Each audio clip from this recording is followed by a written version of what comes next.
Good morning về Hương. Diệu Khánh kính chào các em. Một ngày mới bắt đầu rồi. Hôm nay Diệu Khánh sẽ quay video về chúng vừa học này nhé. Thử ở trong đây có gì nha. Diệu Khánh sẽ coi cái này trước. Cái này thường người ta dùng nhưng mà cái này hư rồi. Đây là trang trí nha em.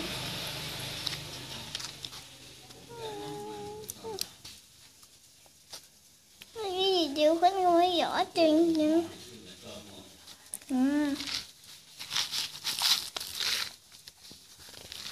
Đây là một trước này các em. Ai không biết nhiều nữa.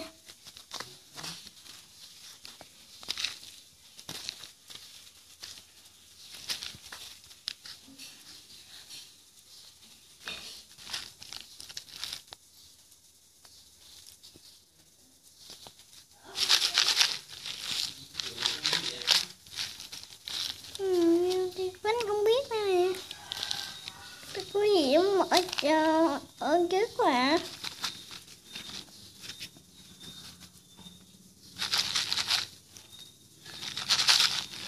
Đây có giữ gì đây các em? Wow. Rồi. Chưa đây nè. Biết có chữ dài, thiệt dài. Ok.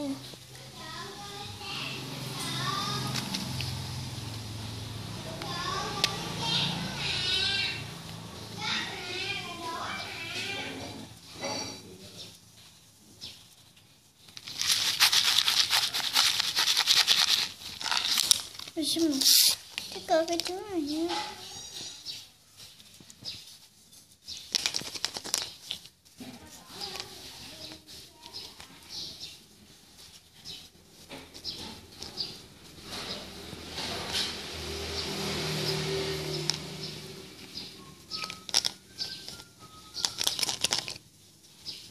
Đây có tròn tròn này nữa.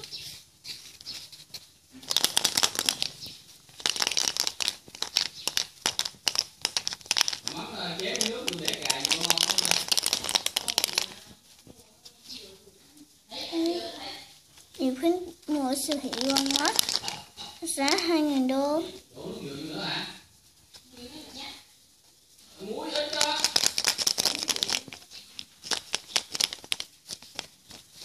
Đây. Không thấy các em. Chú này mà không.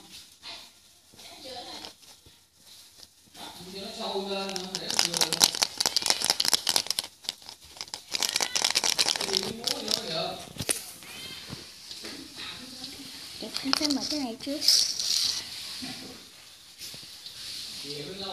Này cái này. Diệu Khánh sẽ mở trứng này trước nha. Ở trong này có gì? Cái này tròn tròn này đây. Mấy đẹp này. Này đây.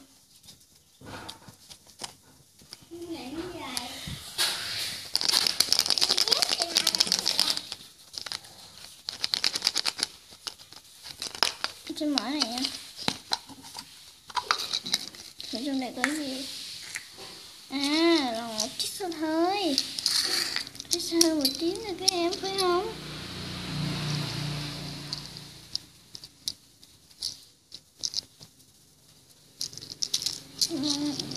Ôi.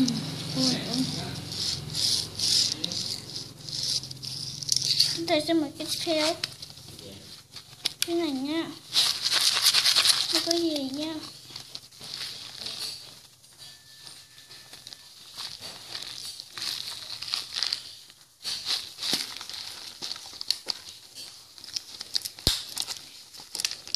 Cứ mở đây.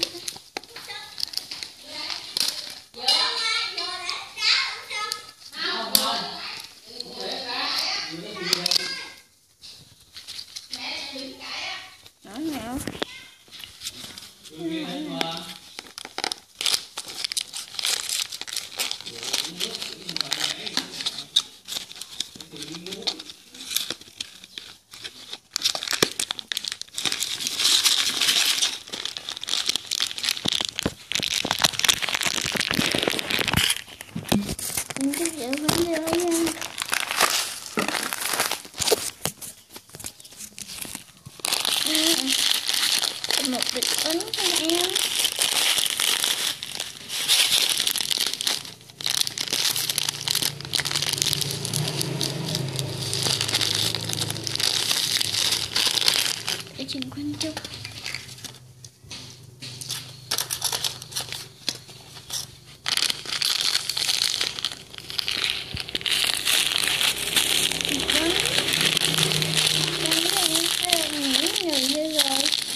tầm 1 được, như là tự đẹp nữa.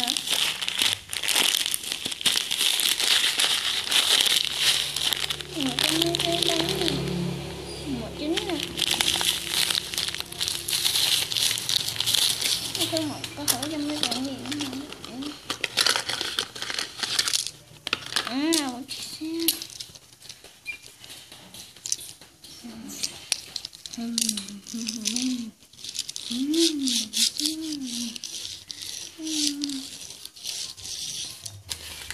Video thì đến đây là hết rồi các em. Chúc các em có một ngày mới thật vui nhé. Bye bye các em. Chúc các em luôn tràn đầy hạnh phúc bên gia đình, niềm vui giống như